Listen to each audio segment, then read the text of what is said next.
ভারতের সারেগামাপা অনুষ্ঠানে অংশগ্রহণ করে বিখ্যাত হয়ে ওঠা নোবেল একের পর এক তার অপরাধমূলক কর্মকাণ্ড পরিচালনা করেই আসছিলেন। বিগত সরকারের সময় তারা বিষয়টিকে দেখেও না দেখার ভান করত, কেননা তারা এই অন্যায়টিকে এক প্রকার প্রশ্রয় দিত। তবে বর্তমান অন্তর্বর্তীকালীন সরকারের সময় এসেও সে তার বেপরোয়া মেন্টালিটি এবং বেপরোয়া কার্যক্রম অব্যাহত রাখে। তবে শেষ পর্যন্ত ঘুঘু ফান্দে অবশ্যই তোমাকে পড়তে হয়।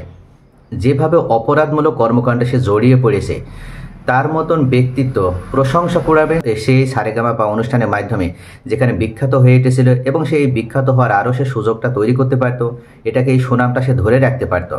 কিন্তু তার ভিতরে মনে হয় মানসিক বিকারগ্রস্ত রয়েছে, যার কারণে সে একের পর এক এ ধরনের অন্যায়মূলক কর্মকাণ্ডের সাথে জড়িত। তবে এবার যখন তাকে গ্রেপ্তার করা হয়েছে, এবার যখন তাকে ধরা হয়েছে, যখন তাকে শাস্তির আওতায় নিয়ে আসা হবে, তখন ঠিকই যদি সে উপলব্ধি করতে পারে, তাহলে বুঝতে পারবে যে আসলে কত ধানে কত চাল, এবং অন্যায় করলে কখনো তাকে ছাড় দেওয়া হয় না। নোবেলের বিরুদ্ধে চাঞ্চল্যকর এক ধর্ষণের প্রমাণ দিয়েছে পুলিশ। রাজধানীর ডেমরা থানায় ধর্ষণ ও নারী নির্যাতনের অভিযোগে কণ্ঠশিল্পী মাইনুল আহসান নোবেলকে গ্রেপ্তার করেছে ডেমরা থানা পুলিশ।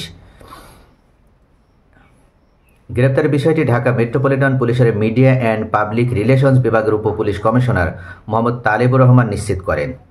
ঘটনার বিষয়ে ডেমরা থানার ওসি মাহমুদুর রহমান জানান, জাতীয় জরুরি সেবা 999 নম্বরে একটি ফোন কল পেয়ে ডেমরার একটি বাসায় অভিযান চালায় পুলিশ। সেখান থেকে ওই তরুণীকে উদ্ধার করা হয়। অভিযানের সময় পুলিশের উপস্থিতি টের পেয়ে পালিয়ে যান নোবেল। পরে তথ্য প্রযুক্তির সহায়তায় রাত 2টার দিকে তাকে ডেমরা এলাকা থেকে গ্রেপ্তার করা হয়। নোবেল এসব নির্যাতনের ভিডিও নিজের মোবাইল ফোনে ধারণ করে তরুণীকে ব্ল্যাকমেইল করে আসছিলেন বলেও জানান ওসি মাহমুদুর রহমান। তিনি আরও জানান, সম্প্রতি একটি ভিডিও সামাজিক যোগাযোগ মাধ্যমে ছড়িয়ে পড়ে, যেখানে দেখা যায় নোবেল এক তরুণীকে চুল ধরে টেনে হিঁচড়ে সিঁড়ি দিয়ে নামিয়ে নিচ্ছেন। ভিডিওটি দেখে তরুণীর পরিবার তাকে শনাক্ত করেন এবং টাঙ্গাইল থেকে ঢাকায় এসে 999 কল করেন।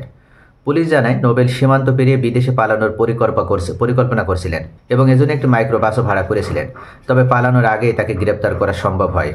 নোবেলের বিরুদ্ধে ধর্ষণ, নারী নির্যাতন এবং পর্নোগ্রাফি আইনে আলাদা দুটি মামলা করা হয়েছে বলেও জানায় পুলিশ। একটি নারীকে সে 7 মাস একটানা তার রুমের ভিতরে বন্দি রেখে তাকে সে ধর্ষণ করত। অথচ এই ঘটনার পেছনে অবশ্যই নারীও জড়িত আছে। এমনও হতে পারে তাদের ভিতরে হয়তো তারা বিবাহ বহির্ভূত লিভ টুগেদার করছিল, এবং শেষ পর্যন্ত নারীটা হয়তো যখন বুঝতে পেরে যে নোবেল তাকে বিবাহ করবে না, অর্থাৎ তাকে শুধু লিভ টুগেদারের ক্ষেত্রে বা তাকে শুধু ভোগই করবে, তখনই মূলত সে এক প্রকার বাধ্য হয়ে 999 কল দেয়। অথবা তাদের ভিতরে এমন কোনো হয়তো সমস্যা তৈরি হয়েছে, যেটার কারণে নারী দেখেছে যে সে নোবেলের কাছে নিরাপদ নয়। তবে নোবেলের পাশাপাশি ওই নারীকেও গ্রেপ্তার করার দরকার ছিল। তাহলে এ ধরনের কাজের ক্ষেত্রে যে সমস্ত মেয়েরা আগ্রহ দেখায় বা যারা এই ধরনের বিবাহ বহির্ভূত সম্পর্কে জড়িয়ে পড়ে, তারা অন্তত বিষয়টা উপলব্ধি করতে পারত এবং তাদের জন্য একটা শিক্ষা হতো বিষয়টি। শুধু তাই নয়, নোবেল এই ঘটনার পর আবার পালিয়ে যাওয়ারও প্ল্যান করছিল। অর্থাৎ সে মনে করছিল যে ভারতে পালিয়ে গেলেই সে নিরাপদ, এবং সেইভাবে সে সব কিছু প্ল্যানও করেছিল। তবে শেষ পর্যন্ত আমাদের আইন শৃঙ্খলা রক্ষাকারী বাহিনীর তৎপরতার মাধ্যমে চাঞ্চল্যকর ধর্ষণকারী নোবেলকে গ্রেপ্তার করা সম্ভব হয়েছে।